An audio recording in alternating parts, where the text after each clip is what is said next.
Hello everyone and अस्सलाम वालेकुम। उम्मीद करता हूँ कि आप लोग सब ठीक ठाक होंगे। एंड आज की जो मेरी वीडियो है वो बेसिकली यूएफसी के टॉप 5 टीयर्स के फाइटर्स के ऊपर है कि जो मुझे लगता है कि टॉप 5 टीयर फाइटर्स हैं करंटली यूएफसी के अंदर। तो मेरी टॉप 5 की लिस्ट में सबसे पहले मैं नाम रखूँगा ऊपर इस्लाम माकाचेव का। इस्लाम माकाचेव डबल चैम्पियन बन चुका है, लॉन्गेस्ट विनिंग स्ट्रीक पे है, 16 विनिंग स्ट्रीक पे है। तो उसको तो top tier fighter, elite of the elite fighters के अंदर वो आता है। तो एक तो इस्लाम माकाचेव हो गया, रिसेंटली डबल चैम्पियन भी बना है वेल्टरवेट डिवीज़न में। जीत कर जैक डेला मेडाना को हराया है, जो कि ख़ुद एक 18 विनिंग स्ट्रीक पे था, उसको हरा कर। ठीक है, डबल चैम्पियन क्राउंड हो गया है। सेकंड नंबर पे मैं कहूँगा कि टॉप 5 टीयर फाइटर्स के अंदर जो सेकंड नंबर पे जो मेरे मेरे हिसाब से है वो इलिया टपोरिया इस वक्त अनडिफीटेड फाइटर है, ख़ुद भी डबल चैम्पियन है, बेहतरीन नॉकआउट्स हैं उसकी। और उसकी रिज्यूमे में बड़े बड़े फाइटर्स के नाम भी हैं। ठीक है, जैसे कि आपका मैक्स होलोवे, चार्ल्स ओलिवेरा, ठीक है, आपका एलेक्जेंडर वोल्कोनास्की भी हो गया, वो एक बड़ा फाइटर है, अनडिफीटेड है और वो भी डबल चैम्पियन है। तो वो एक elite of the elite fighters के अंदर टॉप सेकंड पे आता है। फिर अगर मैं थर्ड नंबर पे देखूं तो मेरे हिसाब से खमज़त चिमाएव है। खमज़त चिमाएव की सिर्फ ओनली प्रॉब्लम ये है कि वो चैम्पियन भी इसी वजह से देर से बना है क्योंकि इन एक्टिविटी है, वरना वो elite of the elite fighters में से है। तो खमज़त चिमाएव को अभी रिसेंटली चैम्पियन बना है मिडिल वेट डिवीज़न का, और अभी उसके बाद भी उसकी इनएक्टिविटी स्टार्ट हो गई है। तो इनएक्टिविटी सबसे बड़ा खमज़त का दुश्मन है। एंड वही एक रीज़न है कि खमज़त चिमाएव को मैं खमज़त चिमाएव नंबर 3 पे है, और भी ऊपर जा सकता था, बट सबसे बड़ा रीज़न यही कि नंबर 3 पे होने की वजह यही है, उसकी इनएक्टिविटी है। और इनएक्टिविटी के बहुत सारे रीज़न हैं, उसके ऊपर मैं पहले भी वीडियो और कंटेंट बना चुका हूँ। चौथे के ऊपर अगर हम आते हैं तो चौथे पे मेरे ख्याल से अलेक्जेंडर वोल्कोनास्की है। One of the greatest all times में से फाइटर्स में से है, specially in the featherweight division.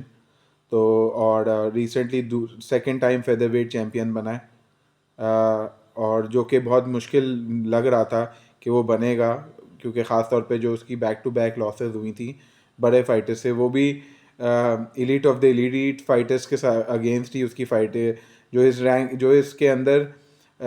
इस रैंकिंग के अंदर मेरे पास टॉप 2 फाइटर्स हैं, इस्लाम माकाचेव और इलिया टपोरिया, इन्हीं से वो हारा है, उसके अलावा किसी से हारा भी नहीं है।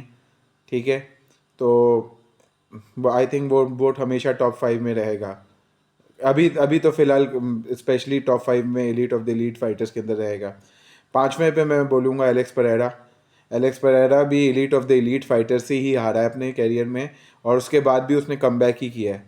कमबैक करने के बाद आज वो डबल वेट चैम्पियन वो भी है। और अभी मेगोमेड अनफलाइव जिससे हारा था पहला मैच, उससे वापस जीत के दोबारा चैम्पियन बन गया क्राउन। तो वो हमेशा, और ऊपर से वो एलीट ऑफ द एलीट इसलिए भी है क्योंकि वो किक बॉक्सिंग के अंदर भी इससे पहले, यूएफसी से पहले क्या नाम है, उसमें भी elite of the elite fighters में से था।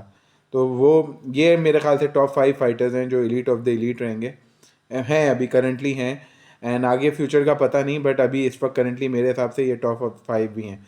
इसके बाद अगर मैं, क्योंकि मैं इसको भी टॉप 5 में ही मैं डालता या अच्छी रैंक में डालता, वो अलेक्जेंडर पेंटोजा था, और फिर और छठा क्या नाम है, और उसके बाद ना मिराब डिलविशली था। तो अलेक्जेंडर पेंटोजा और मिराब, ये दोनों अपनी रिसेंटली चैम्पियनशिप हारे हैं। तो बट वो भी काफ़ी अच्छी विनिंग स्ट्रीक्स पे थे। बट अलेक्जेंडर पेंटोजा को फिर भी मैं मिराब से ऊपर इसलिए रखूँगा क्योंकि वो जिस तरह हारा है वो एक इंजरी की वजह से हारा है।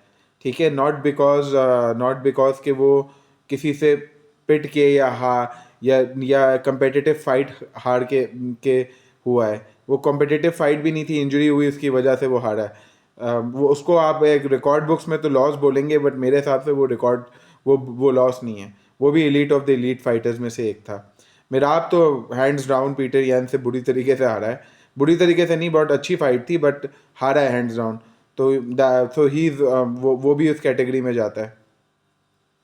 तो दैट ये मुझे लगता है। तो ये मेरे हिसाब से ये 5 जो थे टॉप 5 मैंने आपको बता दिए। आपको क्या लगता है? आप अपने ओपिनियंस में ज़रूर शेयर करें। आप मेरी इस रैंकिंग से एग्री करते हैं या डिसएग्री करते हैं, उस पे भी ज़रूर कमेंट करें। And kindly do update me, and अपने कमेंट्स में ज़रूर अपने ओपिनियन शेयर करें। एग्री करते हैं तब भी शेयर करें, और डिसएग्री करते हैं तो तब भी शेयर करें। Thank you so much for your support, and take care, have a good time.